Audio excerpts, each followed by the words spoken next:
السلام علیکم۔ بسم اللہ الرحمن الرحیم۔ اللہ کے نام سے شروع جو تمام جہانوں کو بنانے والا اور اسے پالنے والا ہے، اور درود و سلام ہو اس کے آخری نبی رسول اللہ صلی اللہ علیہ وسلم پر۔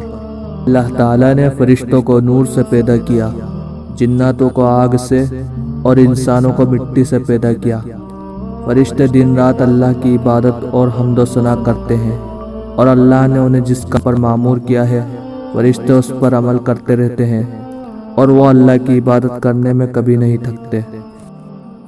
اللہ نے ہم انسانوں سے پہلے جناتوں کو آگ سے بنایا اور انہیں زمین کا خلیفہ بنایا۔ ابلیس جو کہ جناتوں میں سے تھا، اس کا نام عزازل تھا، اور وہ بہت عبادت گزار تھا، اسی وجہ سے وہ اللہ کے مبارک بندوں میں سے تھا، یہاں تک کہ وہ جنت میں بھی بنا کسی روک ٹوک کے آیا جایا کرتا تھا۔ اللہ تعالیٰ نے جناتوں کو اپنی عبادت کے لیے بنایا تھا، لیکن افسوس جنات سرکش ہو گئے اور زمین پر فساد کرنے لگے، قتل و غارت کرنے لگے۔ بقول قرآن مجید اللہ نے فرشتوں سے کہا، میں انسان کو زمین کا خلیفہ بنانے والا ہوں۔ اس پر فرشتوں نے اعتراض ظاہر کیا کہ انسان بھی زمین پر فساد کرے گا اور قتل و غارت کرے گا، تیری عبادت کے لیے تو ہم ہی کافی ہیں۔ تب اللہ تعالیٰ نے کہا، میں جو جانتا ہوں وہ تم نہیں جانتے۔ اللہ تعالیٰ نے مٹی کے خمیرے سے آدم علیہ السلام کا پتلا تیار کیا۔ ایک روایت میں ہے کہ جہاں خانہ کعبہ ہے اس جگہ سے مٹی لائی گئی، اور ایک روایت میں ہے کہ 7 الگ الگ جگہوں سے مٹی لے کر خمیرہ تیار کیا گیا اور اس سے آدم علیہ السلام کا پتلا بنایا گیا۔ اللہ تعالیٰ نے فرشتوں سے کہا، جب میں اس پتلے میں اپنی روح پھونکوں تو تم سب سجدے میں گر جانا۔ جب اللہ تعالیٰ نے آدم علیہ السلام کے پتلے میں روح ڈالی تو وہاں موجود تمام فرشتے سجدے میں چلے گئے سوائے ابلیس کے۔ اللہ تعالیٰ نے ابلیس سے پوچھا، جب سب نے سجدہ کیا تو تو نے کیوں نہیں کیا؟ تجھے آخر کس چیز نے روکا؟ ابلیس نے اپنی غلطی نہیں مانی اور گھمنڈ سے کہنے لگا، میں اس سے افضل اور بہتر ہوں، تو نے مجھے آگ سے پیدا کیا ہے اور اسے سڑی ہوئی مٹی سے۔ ابلیس کی یہ بات سن کر اللہ تعالیٰ نے کہا، نکل جا یہاں سے، آج سے تو دھتکارا ہوا ہے اور تجھ پر لعنت ہے۔ ابلیس نے کہا، اے میرے رب، جس کی وجہ سے تو نے مجھے دھتکارا اور لعنت کی، مجھے قیامت تک کی مہلت دے کہ میں اسے اور اس کی اولادوں کو گمراہ کروں اور انہیں تیری راہ سے روکوں، اور میں چاہے آگے سے، پیچھے سے، اوپر سے، نیچے سے، جہاں سے بھی آؤں، کوئی مجھے دیکھ نہ سکے۔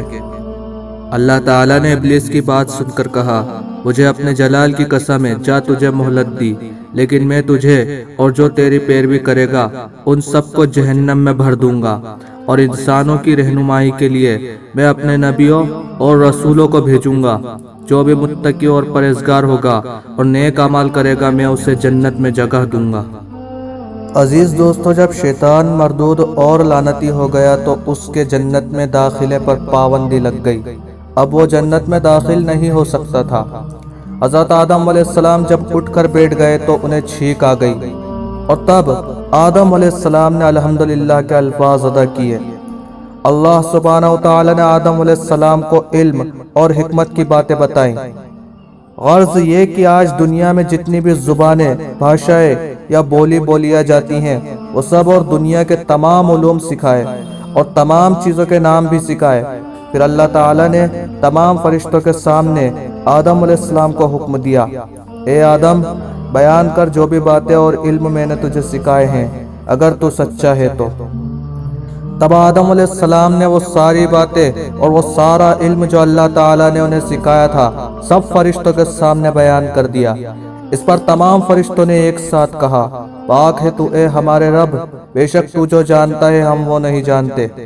اور اللہ تعالیٰ نے حضرت آدم علیہ السلام کو جنت میں رہنے کا حکم دیا، اور اس طرح آدم علیہ السلام جنت میں رہنے لگے۔ جنت میں کھانے پینے اور گھومنے پھرنے کو بہت کچھ تھا، لیکن تنہا اکیلے ہونے کی وجہ سے آدم علیہ السلام اداس رہنے لگے۔ پھر اللہ تعالیٰ نے آدم علیہ السلام کی بائیں پسلی سے بیوی حوا علیہ السلام کو بنایا۔ اس طرح وہ دونوں ایک دوسرے کے ساتھ پا کر خوشی خوشی جنت میں رہنے لگے۔ اللہ تعالیٰ نے فرمایا تم دونوں جنت میں جو چاہے کھاؤ پیو اور گھومو پھرو، لیکن خبردار اس ممنوع شجر کے پاس مت جانا اور اس کا پھل مت کھانا، ورنہ تم لوگ ظالموں میں سے ہو جاؤ گے۔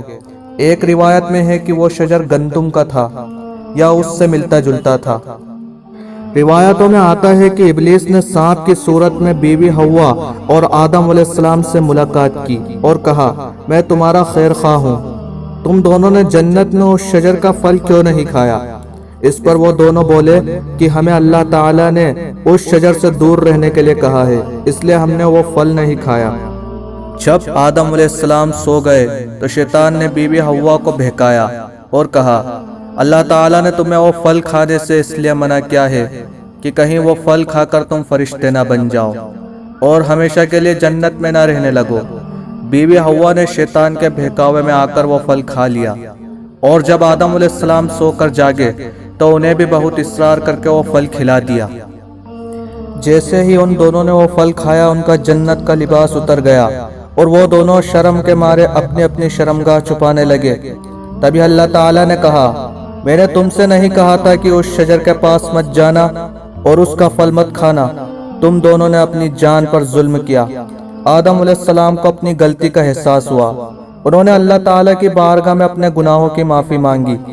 اللہ تعالیٰ نے اسی واقعے کو قرآن میں یوں بیان فرمایا ہے اور کہا تب شیطان نے آدم اور حوا کو دھوکہ دے کر وہاں سے ڈگمگایا اور آخرکار ان کو جس عیش اور راحت میں تھے انہیں نکال پھینکا، اور ہم نے کہا اے آدم اور حوا تم زمین پر اتر پڑو، تم میں سے ایک کا ایک دشمن ہوگا اور زمین میں تمہارے لیے ایک خاص وقت قیامت تک کا ٹھہراؤ اور ٹھکانہ ہے۔